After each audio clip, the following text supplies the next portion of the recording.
What is up, UKULIMBAKERS? UKULIMBAKERS, and welcome to my channel. And today I'm going to talk about how you can become good at playing kalimba.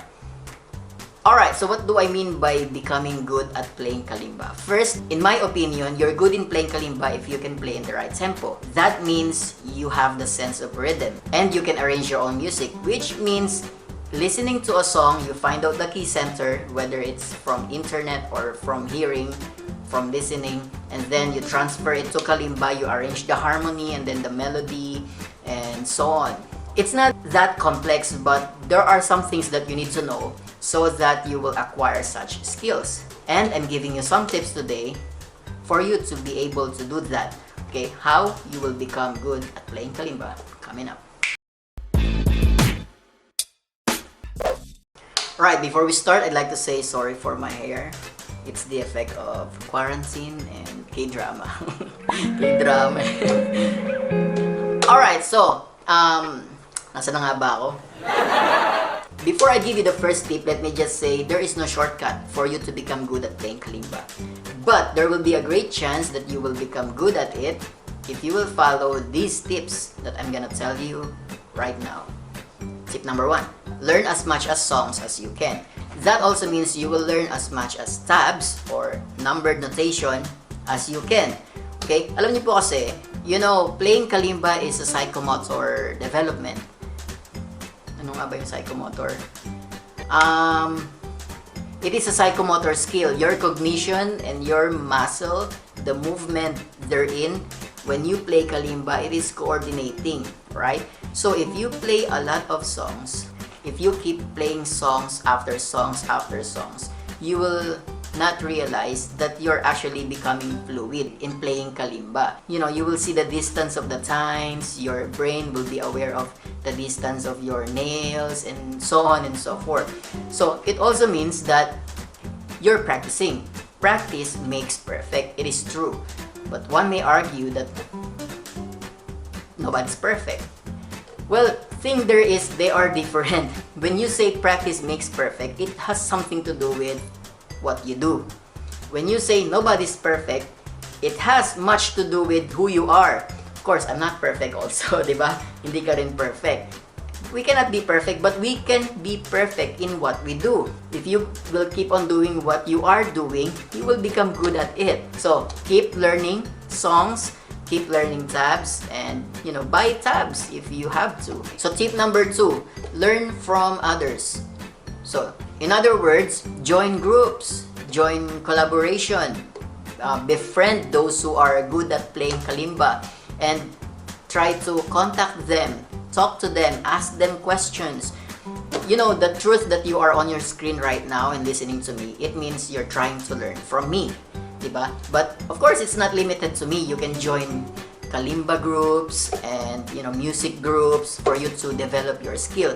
So in the Philippines, we have this KMP, Kalimba Music Philippines. They are very active in helping each other out, and all what they do ay para matuto tayo. And I'm also encouraged putting up content like this because I want to help as well. You can approach the teachers, yung mga magagaling. You can approach them, you can talk to them. If I know the answer, you can also DM me. You can go to my page, you can go to my Instagram, and a lot of you have asked me already, and true enough, I replied, diba? So we keep doing that, we keep on learning from each other. That's very important. Alright, so tip number 3, learn music theories. Okay, so I don't mean that you need to go to school and then enroll conservatory or music education. That's ridiculous, right? But what I mean is, you just need to be resourceful. You need to learn by your own. So for example, in channel like mine, I teach basic music theory, and I'm going to upload a lot more portion of the music theories that I have tackled already in the past, but I need to make it simpler and simpler so many of us will understand. In this channel, I don't want to teach, you know, so many technical terms, but you need to know what you just need to know. And that's just the way it is, right? And besides, not everybody cares about, you know, those highfalutin words, those stuff that you cannot understand. So here in this channel, I'm trying to speak in a layman's term when it comes to music. And that's also the way I understand it. So I keep sharing it. When we say music theories, it's just the, you know, the stuff we call harmony, melody, chords, and then the scales. You have the major scale, the pentatonic scale, and soon I'll be uploading about the 7th chords in Kalimba. Learn music theories, but you don't need to go further into that, diba? Unless you're majoring in music, right? And finally, we are in the last tip. You already know that music is a universal language, right? For example, C here is also C in guitar. It is also C in ukulele. Okay? So there is something common with the people who are good at playing kalimba. Before we continue, I just like to remind you to give me a thumbs up, subscribe this channel, consider subscribing so you will see my future videos. Okay? So there's something common with people who are good at playing kalimba. Come to think of it, do you realize? Okay, so let me tell you, they also play other musical instruments. It's not just kalimba. In fact, they know already how to play other musical instruments, and then they transfer the learning to kalimba. So, for example, si Karina Javier, okay, the kalimba princess of the Philippines, according to me. Okay, so she can play piano well. Maybe she knows how to play piano even before she picks up her first kalimba. Okay, so what I'm trying to say is the tip number 4.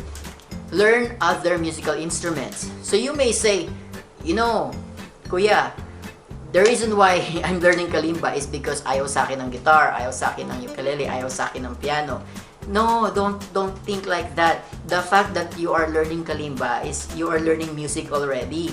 And kung nagla-learn mo na yung music, you can just transfer the learning to other musical instruments. So why don't you just try to learn ukulele?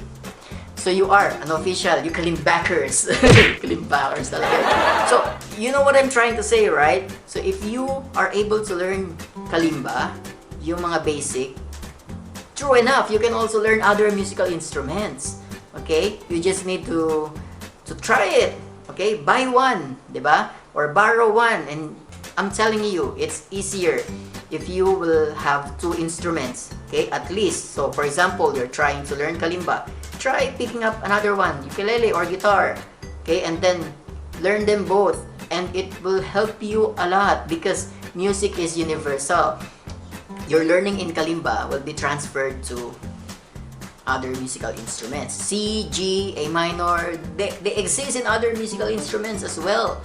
So, what you need to develop is another psychomotor skill. Iba kasi yung mga shaping doon, diba, sa ibang instrument. Alam niyo po, I know that you get what I mean. Learning kalimba will be a lot better. You will become good at it if you know how to play other musical instruments. Okay, so sana po may natutunan kayo sa tip ko. If you find this video helpful, give me a thumbs up, share this video, consider subscribing. Hanggang sa muli po nating pagkikita. Paalam, God bless.